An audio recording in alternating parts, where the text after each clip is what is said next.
Hey guys, Brockshot here.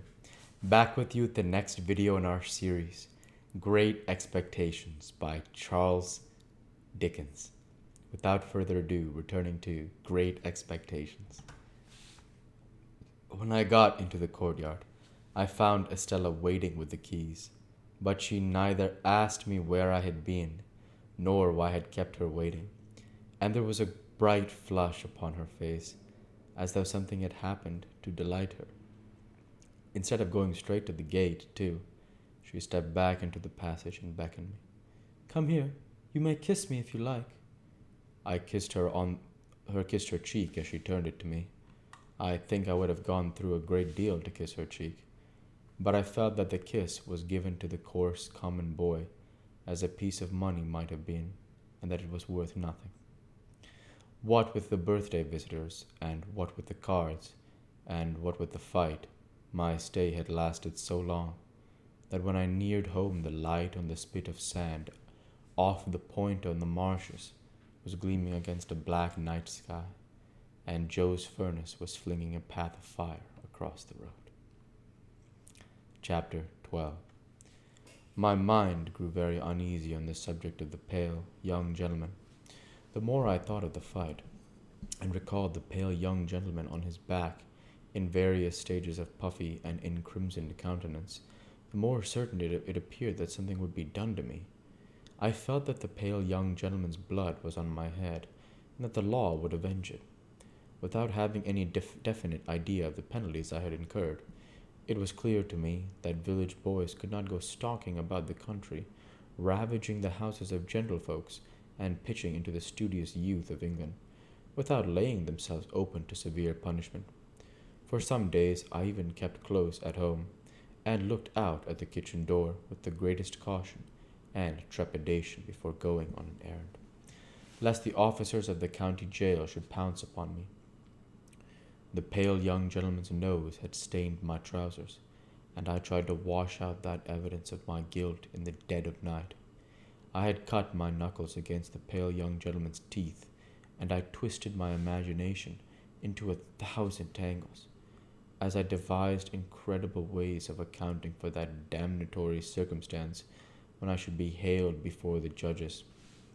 When the day came round for my return to the scene of the deed of violence, my terrors reached their height.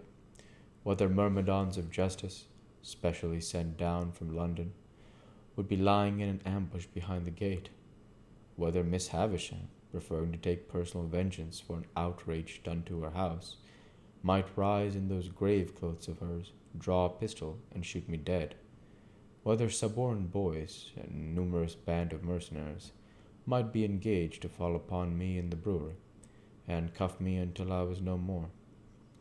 It was high testimony to my confidence in the spirit of the pale young gentleman that I never imagined him accessory to these retaliations. They always came into my mind as the acts of the injudicious relatives of his, goaded on by the state of his visage and an indignant sympathy with the family features. However, go to Miss Havisham's I must, and go I did, and behold, nothing came of the late struggle. It was not alluded to in any way, and no pale young gentleman was to be discovered on the premises. I found the same gate open, and I explored the garden, and even looked in at the windows of the detached house, but my view was suddenly stopped by the closed shutters within, and all was lifeless. Only in the corner where the combat had taken place could I detect any evidence of the young gentleman's existence. There were traces of his gore in that spot, and I covered them with garden mold from the eye of man. On the broad landing between Miss Havisham's own room and that other room in which the long table was laid out, I saw a garden chair, a light chair on wheels that you pushed from behind. It had been placed there since my last visit, and I entered that same day on a regular occupation of pushing Miss Havisham in this chair. When she was tired of walking with her hand upon my shoulder, round her room, and across the landing, and round the other room, over and over and over again, we would make these journeys, and sometimes they would last as long as 3 hours at a stretch. I insensibly fall into a general mention of these journeys as numerous, because it was at once settled that I should return every alternate day at noon for these purposes, and because I am now going to sum up a period of at least 8 or 10 months. As we began to be more used to one another, Miss Havisham talked more to me, and asked me such questions as, what had I learned, and what was I going to be? I told her I was going to be apprenticed to Joe. I believed, and I enlarged upon my knowing nothing and wanting to know everything, in the hope that she might offer some help towards the desirable end. But she did not; on the contrary, she seemed to prefer my being ignorant. Neither did she ever give me any money, or anything but my daily dinner, nor ever stipulate that I should be paid for my services. Estella was always about, and always let me in and out, but never told me I might kiss her again.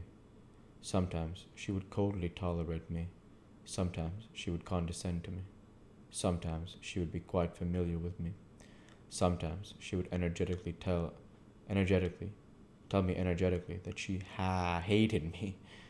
Miss Havisham would often ask me in a whisper, or when we were alone, "Does she go prettier and prettier, Pip?"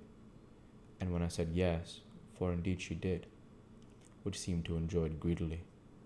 Also, when we played at cards, Miss Havisham would look on, with a miserly relish of Estella's moods, whatever they see, and sometimes when her moods were so puzzled and so contradictory of one another that I was puzzled what to say or do.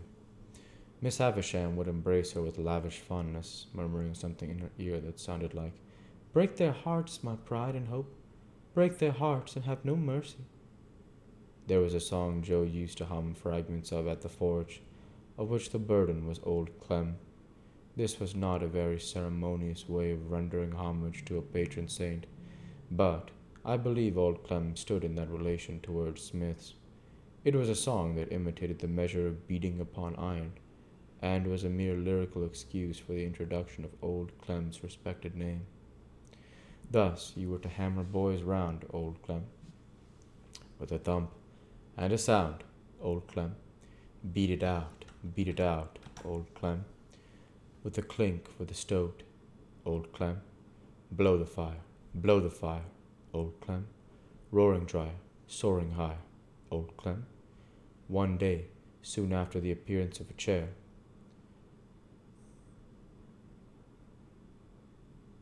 Miss Havisham suddenly saying to me, with the impatient movement of her fingers, "There, sing." I was surprised into crooning this ditty as I pushed her over the floor. It happened so to catch her fancy that she took it up in a low, brooding voice, as if she were singing in her sleep. After that, it became customary with us to have it as we moved about, and Estella would often join in, though the whole strain was so subdued, even when there were 3 of us, that it made less noise in the grim old house than the lightest breath of wind. What could I become with these surroundings? How could my character fail to be influenced by them? Is it to be wondered at if my thoughts were dazed, as my eyes were when I came out into the natural light from the misty yellow rooms? Perhaps I might have told Joe about the pale young gentleman, if I had not previously been betrayed into those enormous inventions to which I had confessed. Under the circumstances, I felt that Joe could hardly fail to discern in the pale young gentleman an appropriate passenger to put into the black velvet coach. Therefore, I said nothing of him. Besides, that shrinking from having Miss Havisham and Estella discussed, which had come upon me in the beginning, grew much more potent as time went on. I reposed complete confidence in no one but Biddy, but I told poor Biddy everything, why it came natural for me to do so, and why Biddy had a deep concern in everything I told her. I did not know then, though I think I know now. We'll go ahead and stop there for this week. As usual, I want to say thank you for watching, and I hope you enjoyed. Please like, comment, and subscribe, as it greatly helps the channel. Light be with you all. Take care, and thanks again.